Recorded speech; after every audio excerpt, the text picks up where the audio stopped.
In this video, I'm going to showcase the Singer 301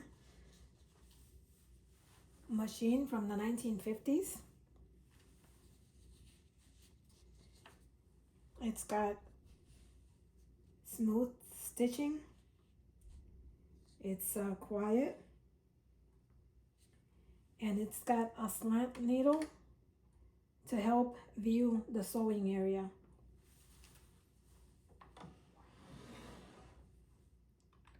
That's the main feature of this machine. It's a straight stitch machine only.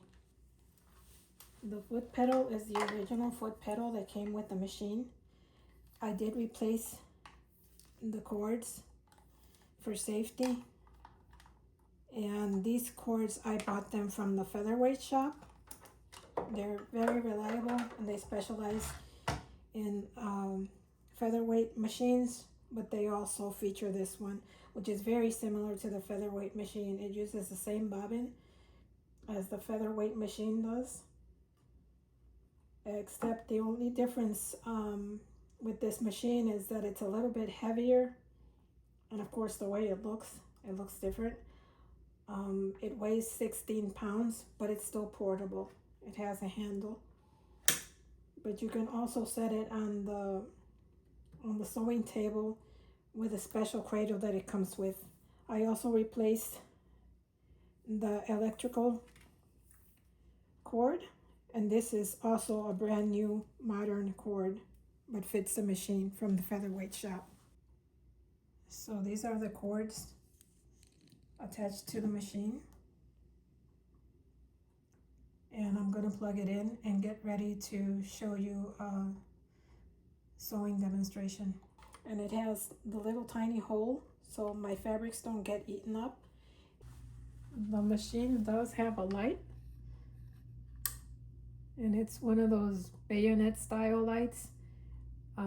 This one is one of the original incandescent bulbs, and they do sell LED bulbs for them that are nice and cool. The type of bobbin case that this machine has, it's the same as the featherweight. It's the original bobbin case to this machine, and these are the bobbin types. This machine also, the spools are flexible. That prevents them from breaking. I'm controlling the speed with this foot controller, which is nice because I like to wind my bobbins slowly.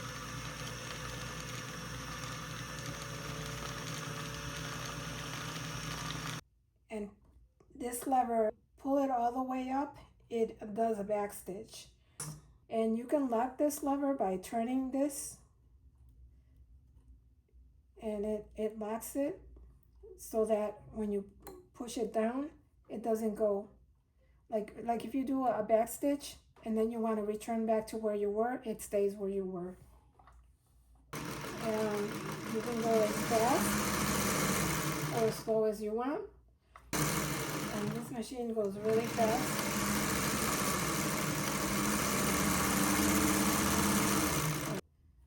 There's a thread cutter back here. This one is kind of dull, but it does the job. And here are your stitches. Another great feature that I love about this machine is that it has a throat plate that's calibrated. So see how the bed extension is really nice. It's not floppy.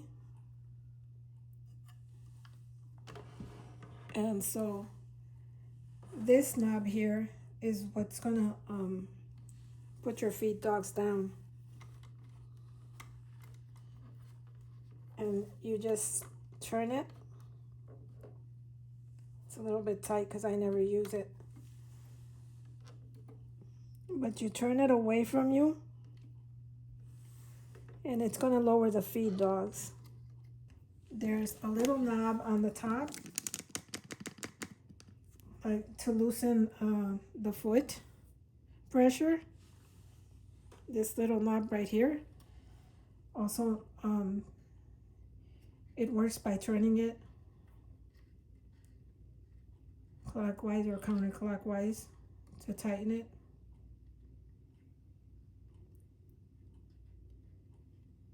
So towards the left to loosen it, to loosen the foot pressure, and towards the right to tighten it. Another wonderful attachment that this machine comes from is the button holder foot.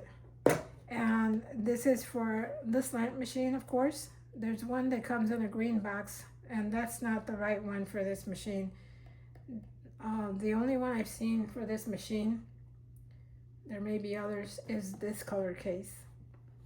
And it has all the parts. And this you have to use. It's to cover the feed dog. And it has the attachment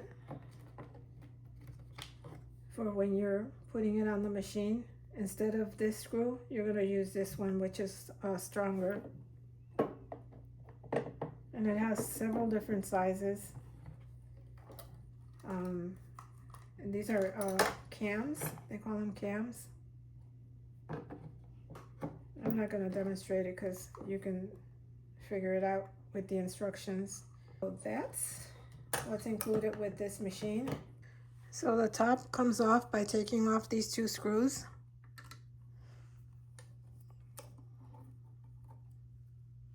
And my machine is unplugged. The Singer manual warns that you should always unplug your machine when it's not in use.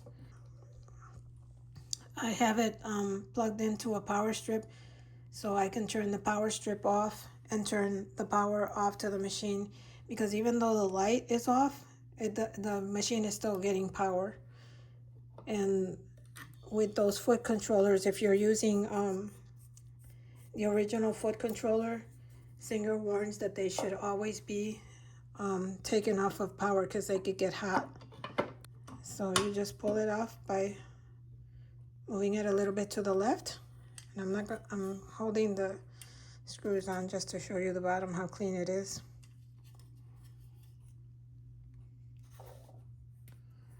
And this is the top. Everything is very clean.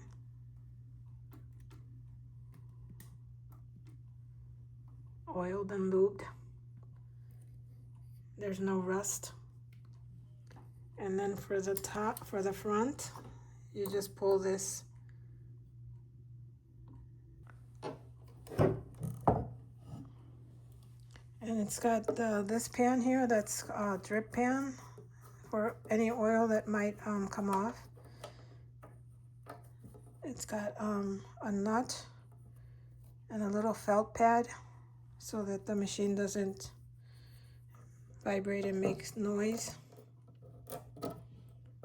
And you just pull this off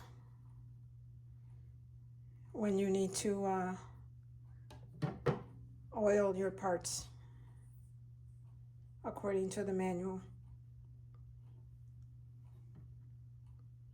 Again, it's very clean.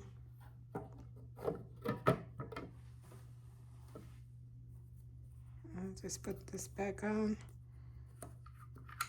and screw the little thumb nut.